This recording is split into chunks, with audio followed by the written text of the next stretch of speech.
जनाब अमीरुल मोमिनीन मौला अली अलैहिस्सलाम ने अपनी हयात ज़ाहिरी में ऐसे बहुत से अजायबात दिखाए जिनमें उन्होंने मुर्दे जलाए, कभी फ़कत एक इशारा करके, तो कभी नेज़े की नोक से, तो कभी एक ठोकर मार के। हाफिज रजबुल बरसी लिखते हैं कि जब अमीरुल मोमिनीन खारिज के सर काटने के लिए रवाना हुए और मकाम साबात पर पहुंचे तो आप अलैहिस्सलाम के पास आप अलैहिस्सलाम का एक शिया आया और उसने आप अलैहिस्सलाम से अर्ज की, मौला मैं आपका शिया और मुहिब हूँ। मेरा एक भाई था और मुझे उससे बेहद मोहब्बत थी। साद बिन अबी वकास को मदाइन फतह करने के लिए रवाना किया था तो मेरा भाई भी उसकी फौज में शामिल था और यहाँ आकर वो जंग में मारा गया और उस वक्त उसे मरे हुए कई बरस गुजर चुके हैं।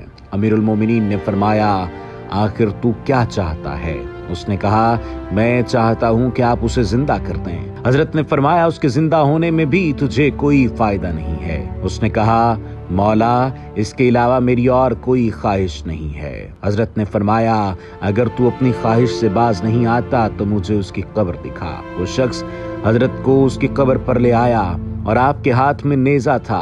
आपने नेज़े की अन्नी उसकी कब्र पर रखी कि अचानक कब्र फट गई और उससे एक लंबे कद और गंदमी रंग का शख्स बरामद हुआ जो कि अजमी ज़बान में गुफ्तगू कर रहा था। अमीरुल मोमिनीन ने उससे फरमाया, तू तो अरबी था, तेरी जुबान क्यों बदल गई? उसने कहा, जी हाँ मैं अरबी था, लेकिन आपकी दुश्मनी और आपके दुश्मनों की दोस्ती से मेरी जुबान बदल गई और मैं दोज़ख में चला गया। जब उसके भाई ने अपने मुर्दा भाई का ये हाल देखा तो उसने अमीरुल मोमिनीन से अर्ज की, मौला ये जहाँ से आया है इसे वहीं भेज दें, मुझको इसकी कोई ज़रूरत नहीं है।